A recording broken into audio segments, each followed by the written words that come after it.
Selamat bertemu kembali saudara-saudara di channel pelayanan ini. Senang sekali bisa berjumpa dengan saudara-saudara yang terkasih.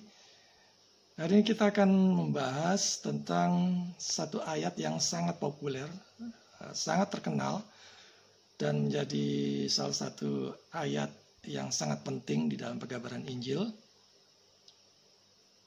Saya beri judul hari ini bahwa semua orang butuh juru selamat. Mari saya ajak saudara untuk membuka firman Tuhan dari Yesaya pasal 1 ayat 18.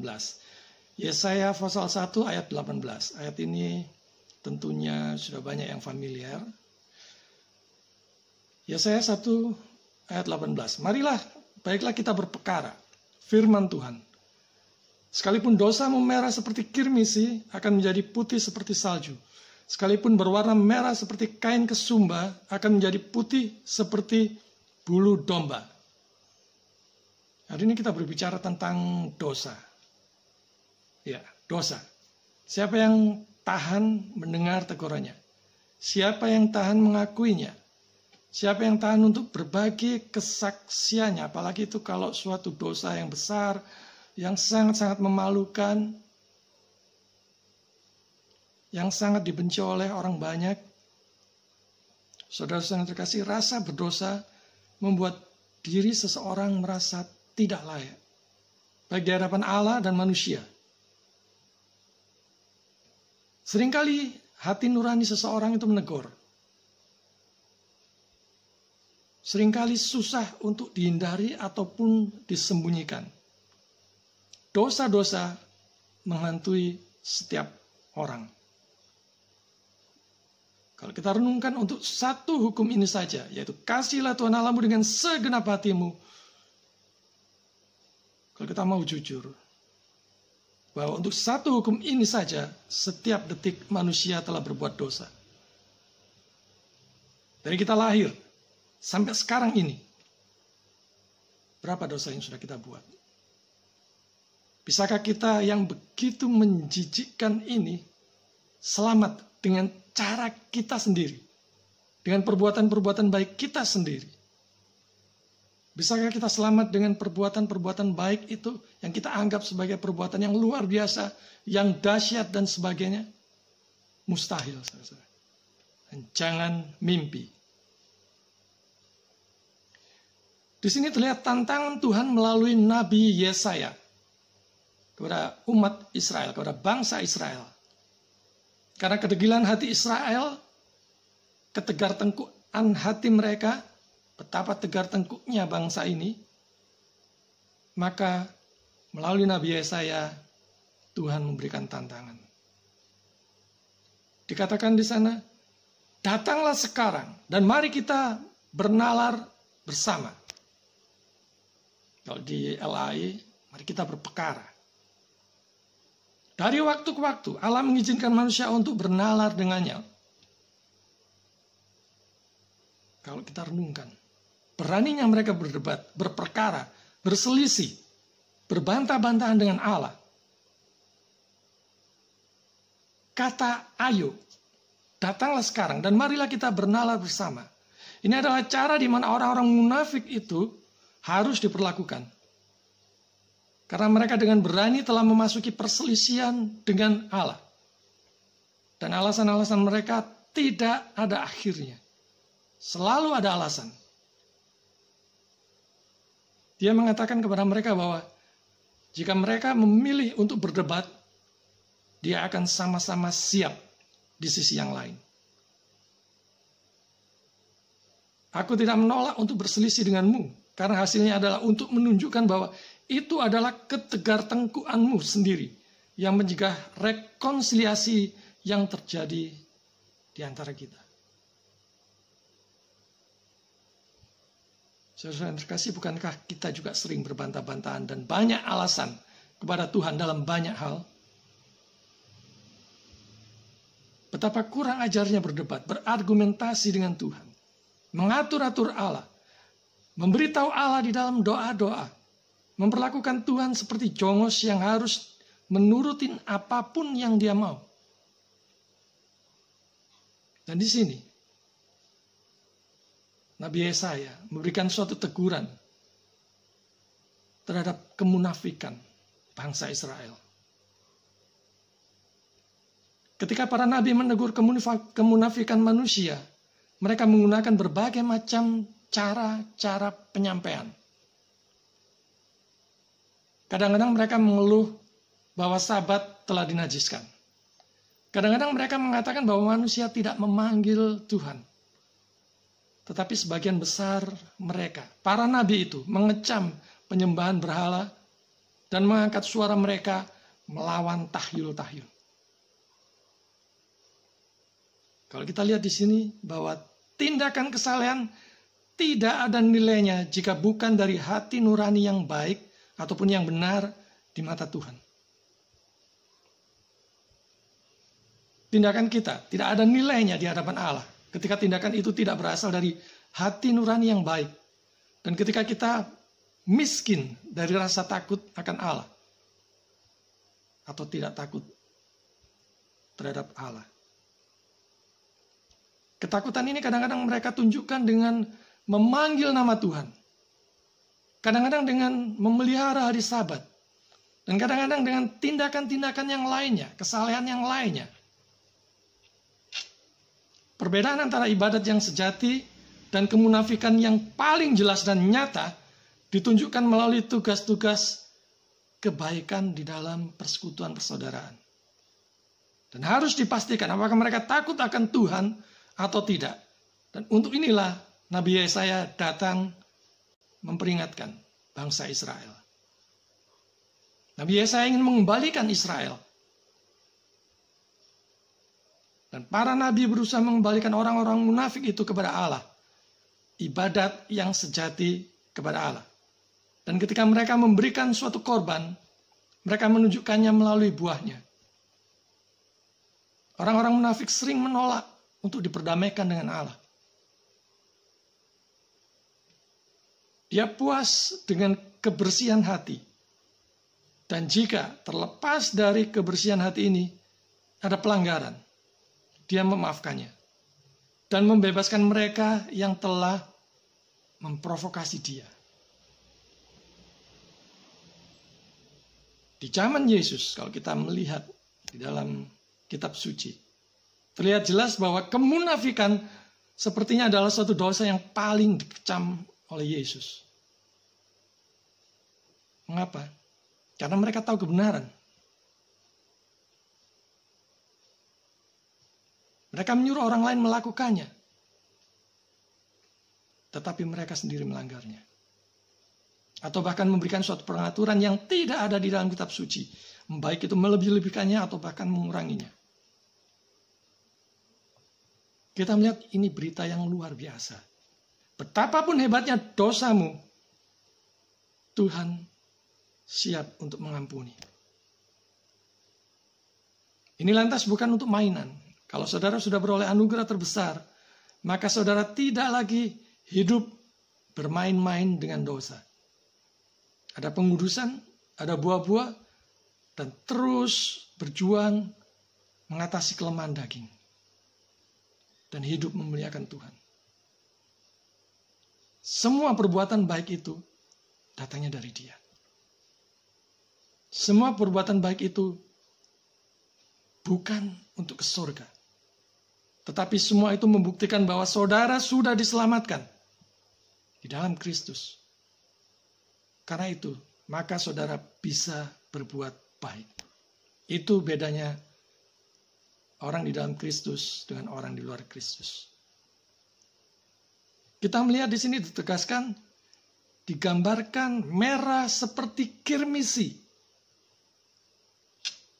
Meskipun dosamu merah seperti kirmisi, seolah-olah dia berkata bahwa dia tidak menuduh orang yang tidak bersalah. Orang-orang munafik tidak akan menemukan kesalahan pada Allah. Seolah-olah ia terlalu keras dan sama sekali tidak bisa ditenangkan. Mereka melangkah lebih jauh dan menemukan alasan ini karena keras kepala mereka. Bahwa sia-sia bagi mereka untuk mencoba kembali ke keadaan yang disukai Allah. Lantas juga digambarkan seperti salju dan bulu domba atau kain wol atau wool ya. Salju itu putih berkilau-kilau. Artinya kalau kita lihat dari jauh kelihatan shiny. Meskipun dosa-dosamu merah seperti kirmisi, maksudnya adalah terbuka, terbukti, jelas, menyolok di depan mata. Atau mungkin ada yang bersinggungan dengan kesalahan darah mereka, akan menjadi putih seperti salju. Tidak ada gambaran yang lebih baik dari kemurnian selain salju. Kalau kita lihat di dalam Ayub pasal 9 ayat 30, Ratapan pasal 4 ayat 7. Dan bulu domba itu putih bersih. Seperti bulu domba atau wool. Suatu ilustrasi yang lebih lemah dari yang sebelumnya. Tetapi dibutuhkan untuk paralelisme. Jadi ada kemiripan salju yang jatuh ke wool. Yang dicatat di dalam Mazmur pasal 147 ayat 16. Ia menurunkan salju seperti bulu domba.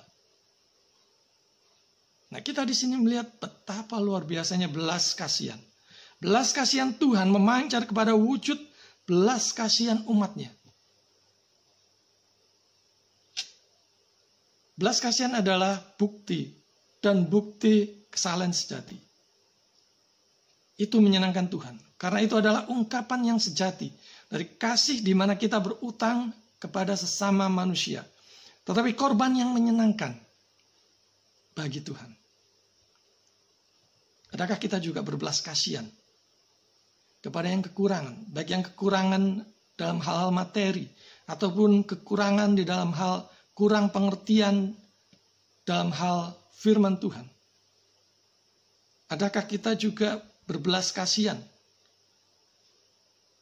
kepada mereka yang mungkin telah melukai, telah menyakiti kita, yang berbeda dengan kita? Kalau kita melihat, kalau kita gunakan tinta merah, kita coretkan ke kertas putih, sekalipun itu di tip X, tetap akan kelihatan merah. Tapi di sini dikatakan putih bersih. Dan ini sungguh luar biasa. Beranikah saudara melewatkan tawaran Tuhan ini? Siapa yang berani melewatkan tawaran Tuhan yang sebagus ini, sedahsyat ini? Melewatkannya adalah kesalahan terbesar yang menuju pada kebinasaan di dalam kekekalan. Saudara yang terkasih, kelemahan daging seringkali membuat orang tak berdaya. Apapun kelemahan saudara saat ini, berjuanglah untuk mengatasinya dengan pertolongan dan kekuatan Roh Kudus. Dan berani mengakui dengan jujur di hadapan Tuhan. Beban, tekanan jiwa dan batin karena dosa itu luar biasa menyakitkan. Pada saat Roh Kudus menelanjangi seseorang, akan ada pengakuan di sana. Akan ada pengakuan dosa. Dan dosa membawa tekanan jiwa yang begitu berat di dalam hidup ini. Banyak anak muda yang tak tahan lantas jatuh ke dalam drugs, obat-obatan terlarang, seks bebas, kriminalitas, bahkan ada yang sampai bunuh diri. Dan iblis akan terus menggoda setiap orang percaya, ataupun mereka yang siap-siap untuk menerima Yesus. Iblis memberikan dua kacamata, yang cembung dan yang cekung kepada orang berdosa. Cembung biasa dipakai untuk membesar-besarkan dosa-dosa. Cekung biasanya dipakai untuk mengecilkan dosa-dosa yang sebenarnya dosa yang hebat, dosa yang besar. Jika saudara sudah berani berbuat dosa yang hebat, jauh lebih beranilah menerima anugerah keselamatan di dalam Yesus yang sudah Tuhan tawarkan melalui berita di dalam kitab Yesaya pada hari ini. Martin Luther mengatakan satu quotes yang sangat bagus, yang boleh saya kutip dan saya bagikan kepada saudara. Be a sinner and sin boldly. but believe and rejoice in Christ even more boldly. Jadilah orang berdosa dan dosa dengan berani. Tetapi percayalah dan bersukacitalah dengan Kristus dengan lebih berani lagi. Luther bukan mengajarkan untuk terus sengaja berbuat dosa. Tetapi kalaupun kita jatuh di dalam dosa yang hebat, percaya dan bersukacitalah di dalam Kristus lebih hebat lagi, lebih berani lagi. Karena kasih-Nya yang besar, karena karya penebusannya yang sudah menebus seluruh dosa-dosa saudara. Seluruh dosa-dosa orang percaya. Baik itu dosa-dosa yang dulu, masa lampau, yang sekarang, dan yang akan datang, yang kita tidak tahu akan jatuh ke dalam dosa yang bagaimana. Kalau saudara sadar bahwa saudara sungguh-sungguh orang yang berdosa sekarang ini, terimalah Yesus. Kalau saudara merasakan tidak pernah ada damai sukacita di dalam hidup saudara, terimalah Yesus. Murka Allah masih menyala-nyala sampai sekarang ini jika engkau tidak mempunyai juru selamat. Tidak ada dosa yang sehebat dan sebesar apapun yang tidak bisa diampuni Tuhan Yesus. Kecuali dosa menolak juru selamat dan karya penebusannya di atas kayu salib. Menolak juru selamat bukan saja langsung binasa, tetapi murka Allah menyala-nyala atas diri saudara, dan jangan harap selama hidup saudara memiliki damai. Kita bisa lihat. Lihat saja mereka yang hidupnya penuh dengan kebencian sana-sini. Bikin hoaks, berdusta, berbohong. Terutama mereka yang mengaku dulunya ikut Yesus. Saudara, sebenarnya saudara tidak pernah ikut Yesus. Itu hanya menurut pemikiran saudara sendiri dan hanya di mulut saja. Mungkin kau takut tidak bisa makan lagi. Mungkin kau takut karirmu akan mandek. Takut jabatan mentok. Takut tidak laku atau tidak akan populer lagi. Tidak akan terkenal lagi. Tidak akan disanjung-sanjung lagi. Perhatikan jaminan pasti Tuhan tadi. Kita memperoleh deklarasi di dalam penghiburan tingkat yang tertinggi, yang paling tertinggi. Bahwa Tuhan tidak berselisih dengan kita, seolah-olah Dia ingin terus mengejar pelanggaran kita secara maksimal. Karena jika kita dengan tulus berbalik kepadanya, Dia akan segera kembali untuk mendukung kita. Dan akan menghapus semua ingatan akan dosa-dosa kita. Dan tidak akan menuntut pertanggungjawaban. Jadi renungkan, orang berdosa yang setiap detik berbuat dosa, pengen menyelamatkan diri sendiri, jangan mimpi, saudara. Ikutlah cara Allah, yaitu hanya melalui Yesus. Tidak ada cara lain. Saudara menolak, pasti binasa. Saudara menerima Yesus, menerima juru selamat, saudara pasti selamat. Bukan semoga, bukan mudah-mudahan, tetapi pasti. Kalau hari ini ada saudara yang masih tergoda untuk menerima yang tidak pasti selamat, saudara adalah orang yang paling bodoh, paling malang, dan paling menyedihkan di dunia ini. Karena saudara telah menyanyiakan anugerah yang terbesar yang nilainya adalah kekekalan.